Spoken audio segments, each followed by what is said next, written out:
Hello, everyone. I hope everyone had a good week as we look forward to Shabbos Parshat VaYishlach. This week's video, Dvar Torah, is sponsored by Kevin and Jody Kaufman in memory of Kevin's grandfather, Henry C. Kaufman Hanan ben Anzel, Zichron Levracha, whose yahrzeit is coming up on the 20th of Kislev, Sunday. We thank the Kaufmans, and it should be a zechus and aliyah for Kevin's grandfather. One of the stories contained within this week's Parsha is the story of the abduction of Dinah and the attack by Shimon and Levi on the city of Shechem. Let us briefly review the story, reading some of the key psukim, and then share some thoughts and observations. The Torah records, Vatetze Dinah bas Leah, and it was Dinah, the daughter of Leah. Apparently this was a trait of the Leah side of the family. She went out liros bifnos haaretz, to go look and to see and to act and intermingle with the other women of the land. Vayaros Shechem ben Chamor hachivi nisi haaretz, but Shechem, the son of Chamor, who was the ruler of the land, saw her. Vaikachosa, vaishkavosa, vaye'aneha, and he took her and he abused her, violated her, raped her. But his soul clung to her, he wanted her. And so he tells his father, the king, go speak to the elder of this other tribe so that I can take her as my wife. So Chamor, one king, goes to Yaakov to speak to the other king.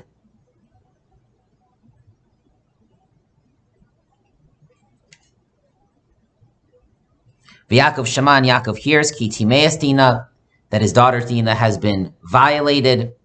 V'hacharish Yaakov. But Yaakov is silent, he does not react, not until the brothers come. The other brothers, the tribes, come and hear of this horrible event, V'echar lahem ma'od, and they are infuriated. Ki nevala asab Yisrael, for an outrage was committed in Israel. And so they decide amongst themselves, this cannot stand. Vayanu b'nei Yaakov, and the children of Yaakov, the sons, respond to Shechem and Chamor without consulting their father, b'mirma, with treachery. Vaydaber, and they tell them, we cannot have a pact with you, we cannot intermarry with you because you are uncircumcised. But if you will circumcise your entire people, all the males of your people, then we can unite, we can have a pact between our people, and we can even intermarry. So Shechem and Chamor relate this to their people. Their small kingdom agrees. Everyone thinks it's a wonderful idea, and they do so. Vaymolu kol zachar kol yatzei sha'ar iro, and all of their males circumcise themselves. Vayiba yom hashin, and then is on the third day when they're in the greatest pain. Vayichu shnei b'nei Yaakov, Shimon v'Levi, the two sons of Yaakov, the brothers of Dinah, Shimon and Levi. They take each ish charbo, a man with his sword, and they go and they attack the city. Vayargu kol zachar, they kill all the males, they take prisoners, they take booty. Again, all without the knowledge of Yaakov. When Yaakov hears, Vayomer Yaakov el Shimon ve'el Levi, Yaakov sends to Shimon and Levi, Acharta mosi, you have ruined me. L'havi sheni, you have made me rotten. V'yoshev ha'aretz ba'kanani, amongst the dwellers of the land, the Canaanim. V'ani mesei mispar, I am few of number. V'nesfu alai, and they will gather around me. V'ikuni v'nishmati, and they will strike me, and I will be destroyed. You broke your word. You violated the treaty we made with them. Vayomru, and Shimon and Levi respond, Hachazona ye'aseh. Should we treat our sister like a prostitute? And so the question, one basic question, perhaps the fundamental question in the story is, who was right? Was Yaakov right? And Shimon and Levi were too impulsive, too dangerous, too reckless? Or were Shimon and Levi right? Something needed to be done. Justice needed to be upheld. there was a great violation of the honor and glory of the family of Israel and of Dinah. Well, the Torah gives the final word to Shimon and Levi. Shall our sister be treated like a harlot? It seems like the Torah is saying they were right. On the other hand, the Torah does not record that Yaakov accepted their response. He hears them say it. He does not disagree. He cannot argue against it, but he does not exactly concede. Indeed, at the very end of the book of Bereshis, when Yaakov on his deathbed gathers his children around him, he speaks to Shimon v'Levi together. Shimon v'Levi achim, your brothers. Klei chamas mecheroseihem. But violence, weaponry is your tool. B'sodam al tavo nafshi, I want my soul should not join your company. Avror apam ki'az, cursed is your rage, for it is intense. Ve'evrasam ki kashasa, and your wrath, for it is harsh. He rebukes them, seemingly referring to this event. Yaakov, even on his deathbed, seems to feel that what they did was horribly wrong. It was an act of rage, not an act of justice. And the book of Bereshis concludes with Yaakov having the final word. But then, of course, at the conclusion of the entire Torah, Zos HaBracha, when Moshe blesses the people, there seems to be a split between Shimon and Levi. Shimon, indeed, is totally left out of the brachos. But Levi is blessed. He is blessed to be a teacher of Torah. He is blessed to serve on the altar. But also Levi is blessed. Barech Hashem Chelo. May God bless his strength, his valor. Machatz Masnaim Kamav. He shall smash the loins of his enemies, umisanav min yikumun, so that they cannot stand up. He is blessed for his fighting capability. Rashi says, alluding to the valor of the Chashmonayim, which was presumably rooted in the zealousness of Levi when he attacked the city of Shechem. So again, who was right? Were they both right? Was no one right? There are different opinions amongst our greatest Mefarshim. The Rambam says that Shimon and Levi were absolutely entitled to do what they did after the violation of what was committed by Shechem, violating the laws of Sheva Mitzvot B'nai Noach, the 7 Noahide laws.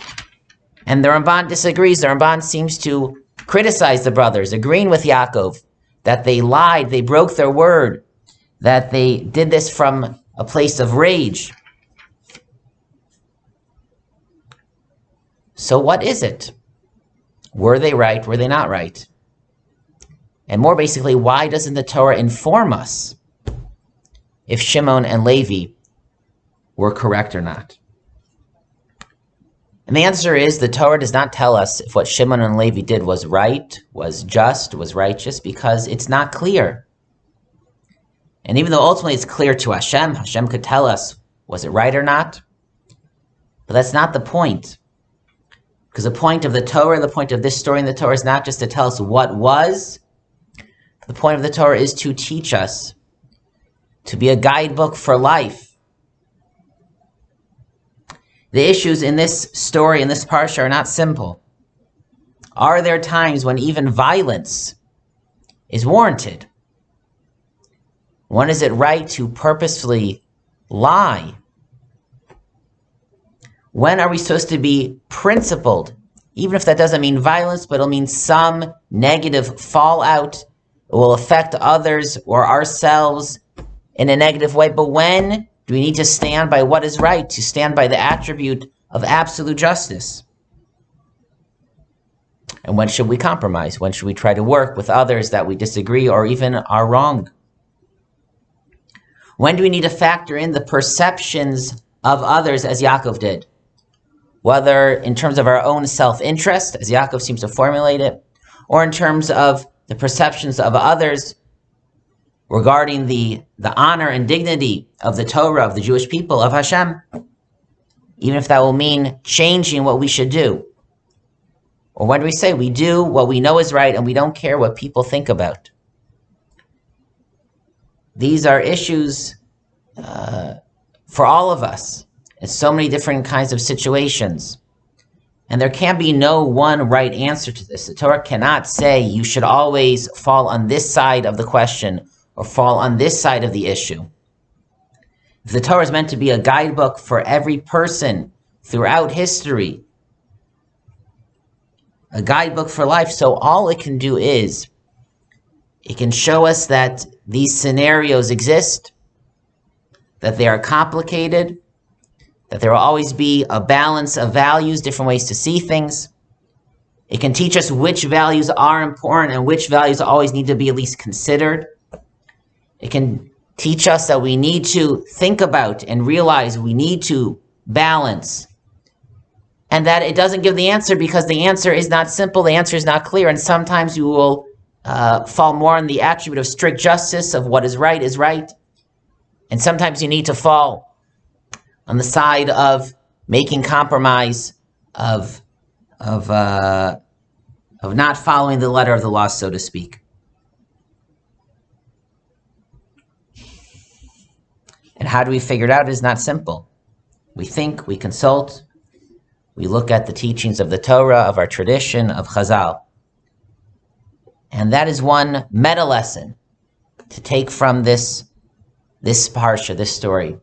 That sometimes stories in the Torah are ambiguous, don't leave us with clear answers. And that is because the Torah is meant to be a book of life. It's meant to be a book that we can study, that we can debate, that we can continue to draw more and more ideas from, more and more lessons from, more and more life lessons. And that is certainly true with this parsha, with this story of Dinah, Shechem, Shimon, Levi, and Yaakov. And it's certainly a part of the parsha worthwhile to study, to consider the Shabbos, and see what lessons you can learn from it right now.